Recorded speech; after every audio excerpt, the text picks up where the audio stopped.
नमस्कार, सी न्यूज भारत में आप सभी का एक बार फिर से स्वागत है। यूपी बुलेटिन में इस यूपी बुलेटिन में बात करेंगे जौनपुर की, जहां जफराबाद कस्बे के गोमती नदी पर स्थित नाव घाट पर बनाए छठ पूजा घाट का डीएम ने किया निरीक्षण और दिखाएंगे कैसे ललितपुर में आपको जमीन पर जबरन कब्जा कर रहे लोगों के खिलाफ कार्रवाई को लेकर पुलिस अधीक्षक को दिया गया ज्ञापन। साथ ही हम चर्चा करेंगे फिर तो 9 की, जहां 4 दिन से लापता बच्चे से किया गया कुकर्म। इन तमाम खबरों पर करेंगे विस्तार से चर्चा। जौनपुर में जफराबाद कस्बे की गोमती नदी पर स्थित नाव घाट पर बनाए गए छठ पूजा घाट का डीएम डॉक्टर दिनेश चंद्र ने औचक निरीक्षण किया। उन्होंने निरीक्षण के दौरान आवश्यक दिशा निर्देश दिए। डीएम डॉक्टर दिनेश चंद्र नगर पंचायत के नाव घाट पर पहुंचकर स्थानीय लोगों से बात किया। वहां पर उन्होंने घाट पर प्रकाश के लिए लगाए गए लाइट की व्यवस्था, सुरक्षा की दृष्टि से लगे सीसीटीवी कैमरे और महिलाओं के लिए बनाए गए चेंजिंग रूम, कराए गए पेंटिंग कार्य इत्यादि की व्यवस्था को देखकर प्रसन्नता व्यक्त किया। इसके अलावा उन्होंने सुरक्षा की दृष्टि को ध्यान में रखकर विशेष निर्देश भी दिए। नदी में कोई डूबने की घटना ना हो, इसके लिए विशेष ध्यान रखने को कहा। निरीक्षण के दौरान नगर पंचायत अध्यक्ष के प्रतिनिधि डॉक्टर सरफराज खान, जोगेंद्र निषाद, ओवैस खान, जमाल हाशमी, राजमन, वेद प्रकाश आदि मौजूद रहे। जौनपुर से सी न्यूज संवाददाता मोहम्मद जावेद की रिपोर्ट। ललितपुर के ग्राम टोरिया निवासी मनोज कुमार ने पुलिस अधीक्षक को प्रार्थना पत्र देकर बताया कि हदबंदी न्यायालय द्वारा 31 जुलाई 2021 को पुष्टि की गई थी कि मनोज कुमार ने हदबंदी शुदा आराजी जमीन पर गांव के ही दबंग व्यक्ति के ऊपर बलपूर्वक जमीन पर कब्जा करने के आरोप लगाए हैं। ग्राम टोरिया में हदबंदी शुदा आराज जमीन पर कब्जा रोके जाने के लिए प्रार्थना पत्र दिया है। क्या नाम है आपका? मनोज कुमार। कहाँ से आए हैं? ग्राम टोरिया। अच्छा, क्या समस्या लेकर आए हैं? हमारी श्रीमान जी करीब 2 साल पहले हटबंदी हो चुकी थी पोस्ट। उसके बाद मैंने पत्थरगड्डी के लिए एप्लीकेशन दी तहसील में। पत्थरगड्डी के लिए कुछ समय मांगा है कानूनी साहब ने, और इसके बीच में तक्षीगढ़ खेत जोत रहे हैं जबरदस्ती। कौन है वो जो लोग खेत जोत रहे हैं? ये सुरेश तनय खुशीराम, ग्राम टोरिया।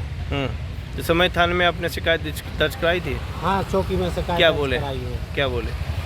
बोले आप न पालो, जब तक हम रोक के रखेंगे, अब ज़्यादा दिन तक नहीं रोक पाएंगे। तो क्या मांग है आपकी? हमारी ये मांग है श्रीमान जी के 8-10 दिन जब तक मेरी पत्थरगड्डी नहीं होती है, जब तक रोका जाए पक्षी के लिए। क्या आपने प्रार्थना पत्र दिया? किसको दिया प्रार्थना पत्र? साहब के यहाँ दे दिया, एसडीएम साहब के यहाँ दे दिया। क्या कह रहे हैं वो? आश्वासन दे रहे हैं। ललितपुर से सी न्यूज संवाददाता विकास सोनी की रिपोर्ट। महाराजगंज में सोहगी बरवा सेंचुरी में इको पर्यटन सत्र के तहत बुधवार को जंगल सफारी पर्यटकों के लिए खोल दिया गया है। उत्तर प्रदेश सरकार की ग्राम विकास एवं ग्रामीण अभियंत्रण विभाग की राज्य मंत्री विजयलक्ष्मी गौतम ने दक्षिणी चौक रेंज के प्रवेश द्वार के टिकट काउंटर का फीता काटने के बाद हरी झंडी दिखाकर टूरिस्ट वाहनों से सैलानियों को जंगल सफारी के लिए रवाना किया। सेंचुरी में इको पर्यटन सत्र का शुभारंभ करने के बाद राज्य मंत्री विजयलक्ष्मी गौतम जनप्रतिनिधियों और अधिकारियों के साथ जंगल सफारी करने के लिए निकली। इस दौरान वह रामग्राम के रूप में मशहूर कन्हैया बाबा के टीला तक पहुंची। वहां पर उन्होंने पौधारोपण किया।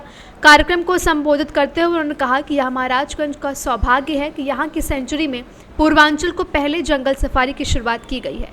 इससे स्थानीय स्तर पर रोजगार के अवसर भी खुलेंगे और आने वाले दिनों में जंगल सफारी महाराजगंज जनपद की पहचान भी बनेगी।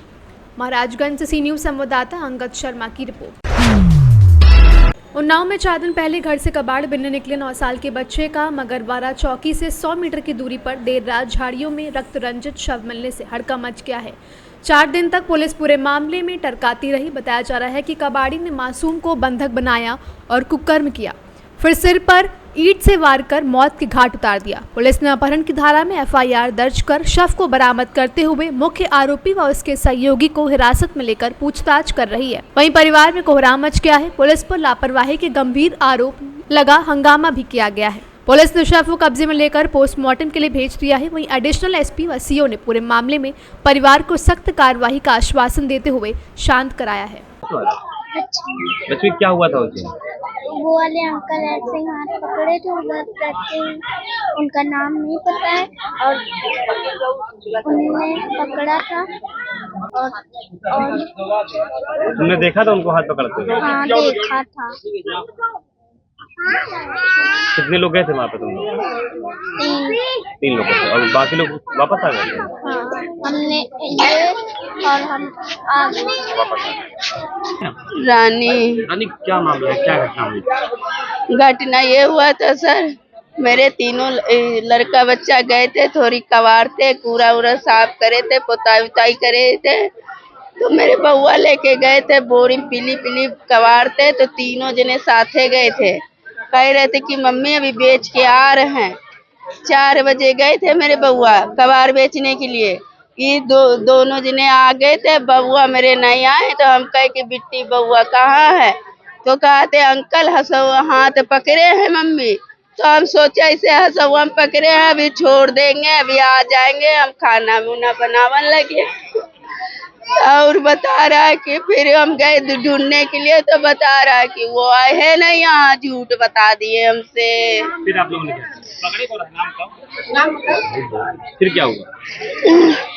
वह क्या जाते बैटरी के हाथ पकड़े थे उनको, हम उससे पूछे, जगाए, रात में गए तो हमको गाली देने लगे कि तुम रात में यहाँ हमको परेशान करने क्यों आते हो, हम क्या खा गए का।